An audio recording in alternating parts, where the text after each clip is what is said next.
Hello les scrap addicts, c'est Justine. On se retrouve aujourd'hui pour une vidéo en partenariat avec l'enseigne bbcraft.com puisque j'ai reçu des articles de leur part et que je vous ai déjà proposé une vidéo unboxing ainsi qu'une vidéo création avec une jolie carte bijoux. Donc si vous ne l'avez pas déjà vue, je vous invite à aller la voir, elle est disponible sur ma chaîne YouTube. D'ailleurs, je vous invite aussi à vous abonner à la chaîne et à activer la petite cloche des notifications pour recevoir l'information quand je publie une nouvelle vidéo. Comme ça, vous n'en louperez pas une. Aujourd'hui, on va s'attaquer à une création page de scrap, puisque oui, j'avais envie de scraper une page. Ça sera sur un format A4, vous savez ô combien les pages A4 me tiennent à cœur au niveau du rangement, puisque je trouve ça très pratique de pouvoir les mettre dans un classeur classique A4 avec des pochettes plastiques A4 que tout le monde peut trouver dans le commerce à un moindre coût. Je trouve ça toujours très intéressant. Aujourd'hui, on va s'attaquer, comme vous l'avez compris ici, au petit trombone, au trombone que l'enseigne bbcraft m'avait envoyé il y a maintenant quelques semaines. Il fait un petit peu moins de 3 cm par un peu moins de 2 cm du coup ce petit trombone enveloppe avec un petit cœur. Et donc j'avais envie de scraper une photo de mon petit Baptiste, tout petit bébé qu'il était, puisque c'est au mois d'avril 2016 et que Baptiste est du mois de décembre 2015. Donc je suis plutôt contente. En plus, c'est une photo que je n'avais pas rangée dans un album, parce que je pense que vous le verrez, elle est légèrement floue. Et pour autant, je trouvais que c'était un peu dommage de la laisser dormir dans un placard. Le scrap, c'est avant tout de mettre en valeur nos photos. Donc on va s'attaquer à ça. Et on va utiliser ce qui se trouve un peu sur toutes les tables de scrap en ce moment, c'est-à-dire plein de chutes de papier. J'ai du papier blanc, du papier noir. J'ai du papier aussi légèrement coloré bleu, puisque ce sont des chutes de papier que j'ai utilisées pour faire des emballages cadeaux pour Noël, avec des blocs de chez Action, les blocs Noël de l'année dernière, je crois, de mémoire. Donc j'en ai plusieurs, j'en ai trois bandes. Et donc l'idée, ça va être de scraper ma photo avec ces 3 bandes et ce qui se trouve un peu sur la table. Donc, on part, comme je vous l'ai dit tout à l'heure, d'une feuille A4. J'ai pris une base blanche parce que vous l'avez compris, mon papier va être relativement foncé au niveau de la décoration. Et j'ai envie de la scraper sur le format paysage. Donc j'avais bien envie d'utiliser ces chutes de papier là pour essayer de mettre un petit peu en valeur ma photo. J'ai pas forcément envie de trop la...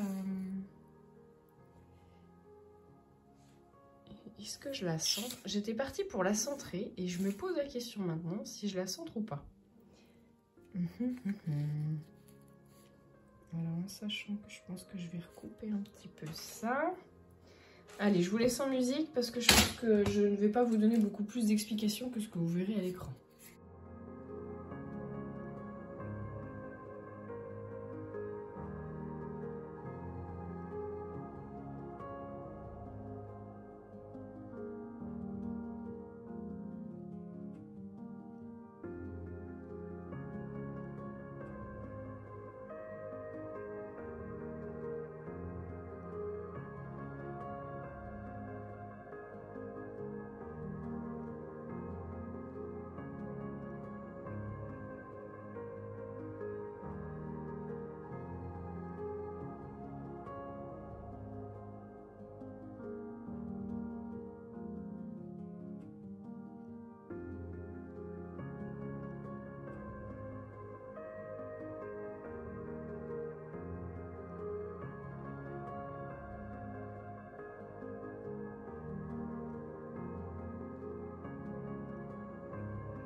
Et voilà, ma page est terminée, elle est pas trop chargée, je suis plutôt contente de ne pas en avoir mis de trop. Au départ, j'étais partie sur quelque chose d'assez fourni. Et finalement, je trouve que le résultat est vraiment sympa. J'ai fait ce gros tamponnage de fond du coup Florilège parce que je trouve qu'il est vraiment très mignon au niveau des petites phrases et qu'il y a plein de dimensions différentes au niveau de la police d'écriture. J'ai rajouté aussi, vous avez pu me voir tamponner des petites étoiles et puis ici là les grosses étoiles ici. Le titre est Il était une fois, ça vient d'une planche de tampon de chez l'Arc-en-Ciel qui était dans la box de Noël, la box surprise, la mini box. J'ai rajouté du coup des petites drops de chez Nouveau ainsi que des gouttes d'aquarelle de chez Rêve d'Aquarelle que vous voyez ici briller. J'ai tenté en fait de refaire une voie lactée et je suis venue également ancrer le fond avec de la distress et j'ai utilisé également un pochoir de la Fée du Scrap, un pochoir vague que je trouvais plutôt bien adapté pour essayer de refaire une voie lactée. Voilà.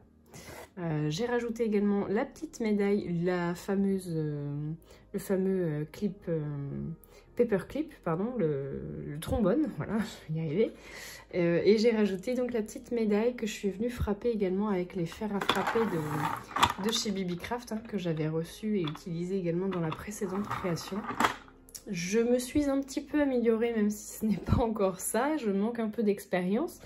Le secret, c'est d'enlever la petite boucle pour éviter de déformer votre médaille, de vous mettre sur un support bien dur et d'utiliser uniquement une fois le fer à frapper parce que sinon vous allez avoir des petits problèmes. Alors il faut faire attention parce que c'est vrai que ça a tendance à rebondir et à vous refaire une petite marque sur la médaille. Donc là j'ai mis le 4, un slash et le numéro 16 et j'ai rajouté également le B de Baptiste, je ne sais pas si vous le verrez bien. Mais voilà, le résultat, il est quand même plutôt sympa, j'aime bien. Dites-moi ce que vous en avez pensé, et puis bah, dites-moi si éventuellement ça vous inspire ce genre de création. J'aime beaucoup faire ça, c'est un bon exercice de lâcher prise, et il n'y a rien de très compliqué, on va dire, au niveau de la technique. Donc je vous fais des petites photos de jour, comme d'habitude, et je vous dis à très bientôt pour de nouveaux tutos. Ciao!